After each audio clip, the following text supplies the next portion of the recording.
Hello and welcome to Nebula Insurance Learning Center tutorial on Medicare. My name is Brian and I retired from the United States Navy in 2008 after 24 years of proud service. I became a teacher and a part-time insurance salesperson for the last 8 years, and I love helping people, especially the seniors. See, I have a big family. I have 8 aunts, all over 65 years old. So I am very close to the subject of Medicare. If you want to know more about me, you can visit my Google page. Now, this service is provided by America Senior Savings and Nebula Insurance, which are sister companies, with the purpose to educate senior population on all things Medicare. Do you know that over 700,000 seniors pay late penalties because they didn't know the fine print of Medicare? And many seniors right now are overpaying on their medical health plans in the millions. That is why websites like Nebula Insurance Learning Centers, America Senior Savings are important to disseminate the information. However, if you go to Google and type "what is Medicare," you're going to get 65 million responses, and many with a different twist in their answer.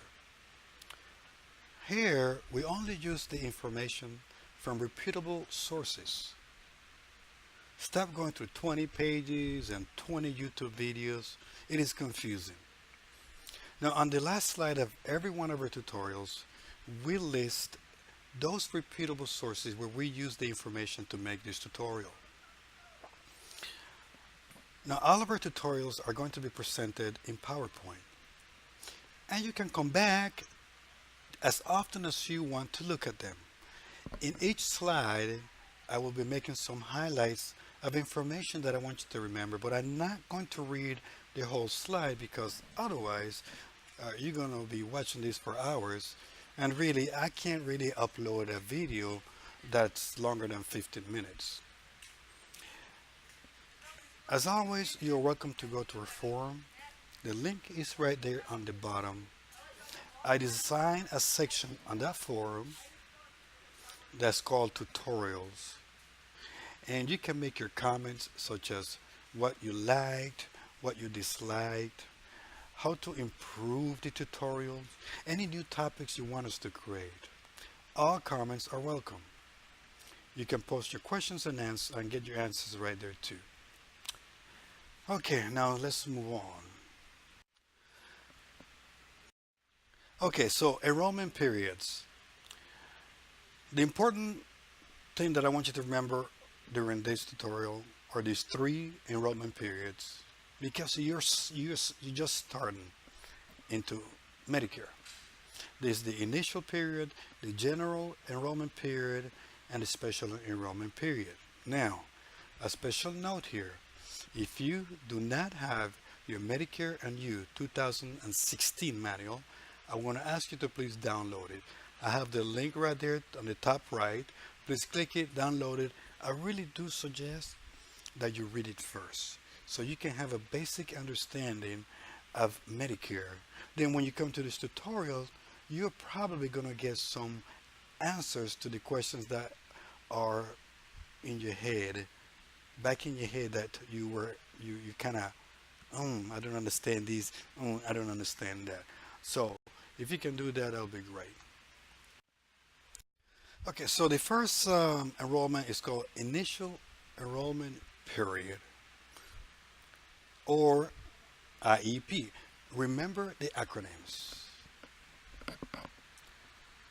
Okay, simply, you're eligible to enroll in this period when you turn 65. Whether you are a U.S. citizen or a lawfully present immigrant. Although there are rules to that too. Basically, you must have continuously reside for 5 years in the United States to qualify for federal benefits, which Medicare is one of them. Now, do you see a link that I put there? You can just click on that and learn more about those rules. When does it start? When does it end? It starts 3 months before your birthday. It continues through your birth month and ends 3 months later. So basically, it's a 7 month initial enrollment. So once you're enrolled, when does your coverage start? When you enroll within those 7 months, whether it's automatic or not, and we will talk about this in another tutorial, your coverage begins on the first of your birth month, unless your birthday falls on the first of the month. Then it goes back to the first of the month of the prior month. There's a question here, what if I forgot to sign up? And 4 months went by after my birth month, which means it's outside the initial enrollment period. And I put, don't worry, if you're eligible for premium free Part A. And of course, we're not touching Part A right now. We're going to touch that on a different tutorial. We're just moving a little bit ahead to answer that question. But basically, if you are eligible for free premium Part A, you can sign up anytime, and Medicare will start giving you benefits retroactive 6 months. But that is only for Part A. And that is only if you're eligible for free Part A. Okay, the next enrollment is General Enrollment Period, or you guessed it, GEP. When does it start? Simple. From January 1st and ends on March 31st. Who is it for? It's for those that missed the initial enrollment. Remember, this is every year, which means you can delay as long as you want to and enroll during this period anywhere you want to. But beware that you may be penalized. Now, what I want you to remember of this slide here is that your coverage does not start until July 1st. This next period is called the Special Enrollment Period, or SEP. It's exactly what the name says, special. That means a special event or condition must have occurred for you or anyone to qualify to enroll into this period. So these are not defined periods, and there is this case right here, a special event, when someone that's over 65, but it keeps working and is covered by its employer. Then in that case, when the employment ends or the health coverage ends, the SEP period begins on that month and ends 8 months later.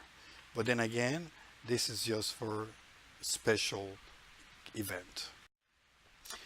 This one here is called the Annual Election Period, and you're going to deal with this period after you've been enrolled, after you have your health plan.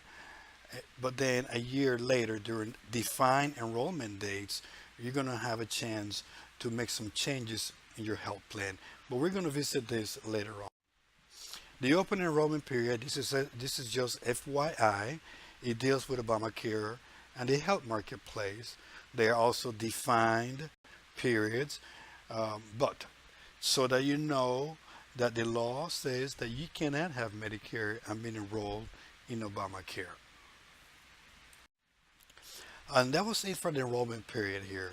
Now every tutorial will have a slide like this because we want you to be informed about the government websites and places that you need to go to when it's time for enrollment, or if you have any questions, locations of your Social Security office, because as you know, you have to enroll in Medicare through Social Security.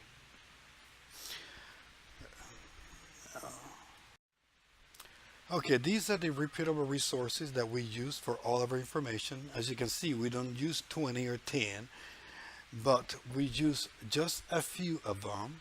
You have probably heard of Medicare.gov, which is the Medicare website, the Center for Medicare and Medicaid Services, and that website is the one that administers Medicare. The Healthcare Marketplace, which is the Obamacare that we just talked about. Now, the two that you may not be familiar with is MedicareRights.org and the Kaiser Permanente. Now, Medicare Rights.org is a website um, which is a nonprofit consumer service organization, and basically they help people with Medicare to understand their rights and benefits, and they navigate the Medicare system, and they are the largest and most reliable independent source of Medicare information. So we're going to send you to that site a lot during our tutorials because it's a very good site. And the next last one is the Casa Permanente here. The Casa Permanente is also a non-profit organization, and what it does is focuses on major healthcare issues facing the nation, as well as a U.S. role in global health policy. It's actually known for having the most up-to-date and accurate information and health policy. So it's a very great site. Okay, so thank you very much for being in this tutorial here. We're going to be moving to part A, which is also called hospital insurance. So from American Senior Savings and Naval Insurance, I want to thank you for your time. As usual, I'll give you my phone number if you need to get any calls, if you needed to make any calls, my email address, and please always visit our forums for any questions or answers. Thank you and have a great and wonderful day. Goodbye.